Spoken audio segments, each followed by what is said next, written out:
What's up guys, welcome back. Super quick video today. It's October, November, it's starting to get a bit wet and rainy and it's time to reseal and re-waterproof the soft top on the MX-5. So I did it last year but just in like a spray can of Fabsil, and I don't think I put quite enough on, so it was pretty good for a bit, but you can see a few places it started to go a little bit mouldy. There's a bit here, it's a bit green there. So what we're going to do, give it a clean. We're going to snow foam it with some Bilt Hamber Touchless. I've had this for ages, it lasts for a long time, so the bottle's starting to fall apart. And then also on top of that, I'm going to put some APC. I'm using Laysons all-purpose cleaner, so I'm going to snow foam it first, better that on top, give it a good scrubby with this brush, not too soft but also not too hard, Goldilocks. And then I'm going to, once it's completely dry, a bit of Fabsil. I've got this liquid stuff, hopefully it should last a bit longer. Slap it on with a paintbrush. Always have a cup of tea on the go. And anyone that's moaning that I'm putting all these products on my boot, I guess how much I care about my paintwork. So at the moment, you can see there's a bit of protection there, but the majority of it is soaking in. It's not that great. There's a little bit of beading going on, but it's not overly good. Also, I would suggest when you do this, because the drain holes are on the left and the right hand side of the roof, to either be slightly downhill, nose forward, or slightly downhill, left or right. If you have it nose up, it's all going to puddle up in the back bit of the roof just here.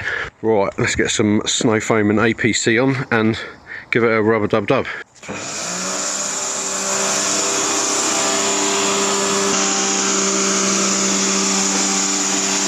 And then also on top of that, I'm going to give it a bit of APC. This is supposed to be diluted, but because this has already got loads and loads of water in it, literally just going to slap it on the top because that's effectively diluting it. I'm going to put links to all these products in the description below. If you want to go and buy some Bilt Hamber, some Laysons or Fabsil. Right, let's get the scrubbing brush out.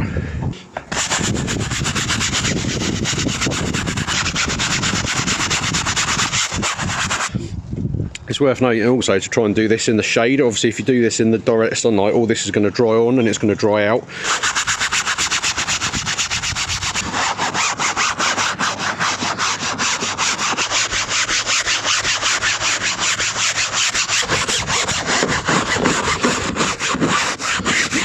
What I'm actually going to do is just relax the roof, because there's like a bit of roof that actually goes under here, but it pulls tight when you clip the roof up. Tiny little bit under there. Right, let's give that a rinse. Now you're supposed to do it with a hose, but all I've got is a pressure washer, so I would argue as long as you don't get too close and you have it on a nice kind of fan or something like that, you're not going to do any damage to the roof. Right, let's give it a blast. Obviously make sure you clip the roof back in first. In fact, actually I'm going to do this bit first and then clip the roof back in.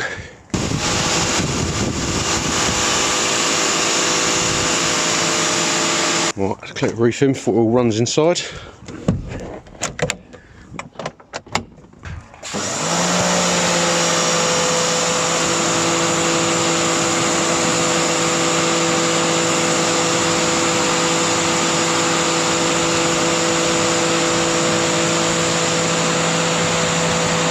Something worth noting when jet washing your soft top car is never go at kind of right angles to the car, because obviously the roof is designed for rainfall, so if you do it from the side you end up blasting water up underneath the roof or in these little things. So as long as you always go down, I think at about kind of 45 degree, I never seem to get any rain in the car, unlike the first time I washed it where it was like a swimming pool inside.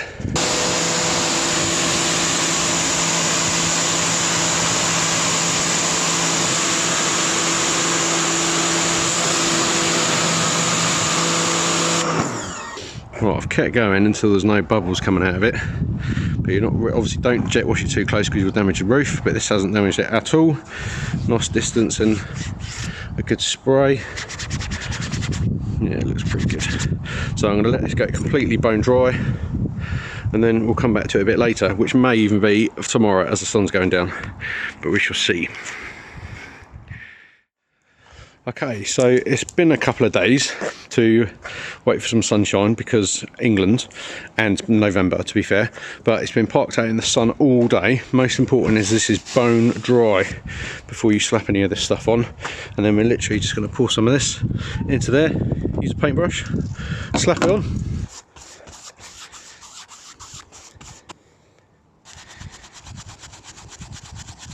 Right, one thing that I've noticed, there's a couple of places where you put it on and there immediately it doesn't seem to go in, and then after a couple of brushes it then seems to go in, but basically just keep going over it until it seems to soak in. You can slap quite a bit on.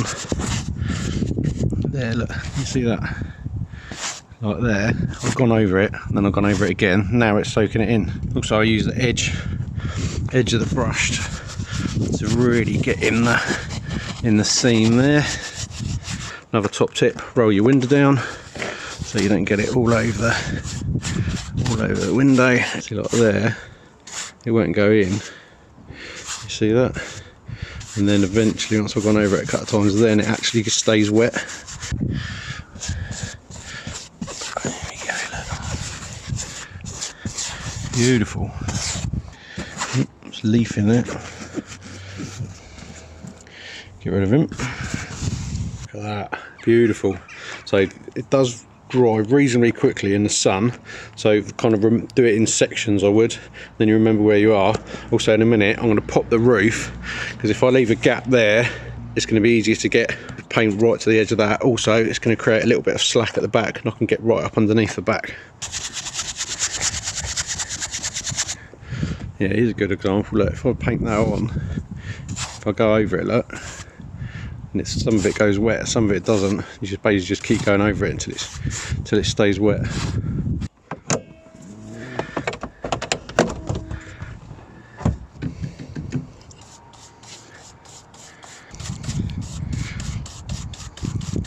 Again, if you were super precious, which I'm not about this car, you guess you could mask that off or whatever, but I'm not too bothered. The more waterproof stuff I get on there, the better it is, in my opinion.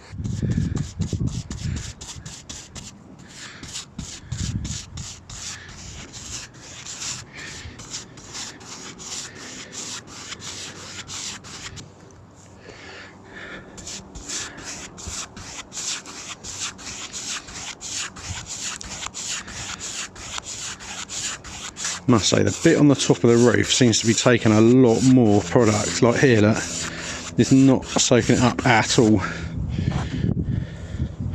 Once you've gone over it a bunch of times, there, can you see it? Kind of, I don't know if it's soaking it in or rejecting it, but it goes in eventually. See, this is the bit I did about 5 minutes ago, and it's pretty much dry. This is the bit I've just done, it's soaking wet.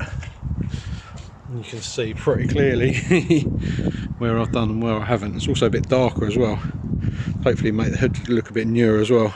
Also don't seem to be using loads of product. I'll probably put about a quarter of the can in there, maybe not even that. It's a 2.5 litre can. So I reckon I could probably do about 4 or 5 coats on here. Hopefully I won't need to. I'm definitely going to do a second coat once it's all dry. Hopefully later on today.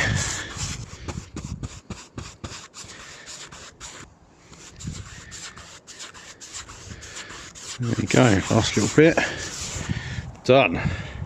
Right, oh no, I'm going to do the bit at the back. If I lift the roof up like that. Also, if you're going to paint this bit, make sure that you've cleaned it as well.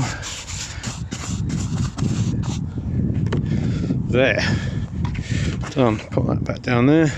Right, that's all done. I'm going to let that dry for about an hour or two, and then I'm going to give it a second coat. It says give it 6 hours of drying time before you then make it wet, but I'm guessing if you're going to apply the product again over the top of it, you don't need to let it dry for 6 hours. So I'm going to give it an hour or two to really soak in, and then give it a second coat, and I'll get it all done in a day. And most important is you don't get it wet until it's had at least 6 hours. And most people, after it's had about half hour, then try and do like the water beading thing to watch it all like pouring off, but obviously it's still drying, so it needs at least 6 hours to completely cure.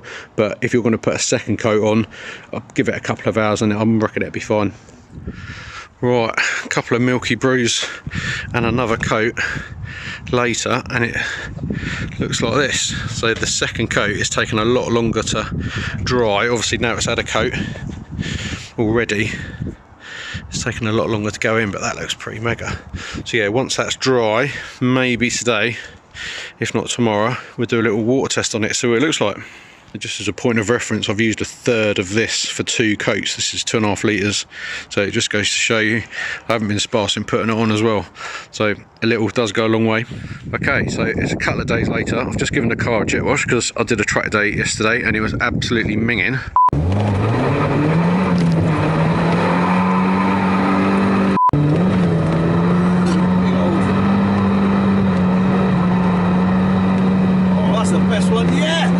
But look at this, I just washed the roof even. Some lovely beading up. There's a couple of places where the water sat for a bit and it's sunk in, but even here that would have like soaked in by now. But this bit down here where it's actually like run off, you can see the beading here, but this bit here where it's run off, that's actually bone dry.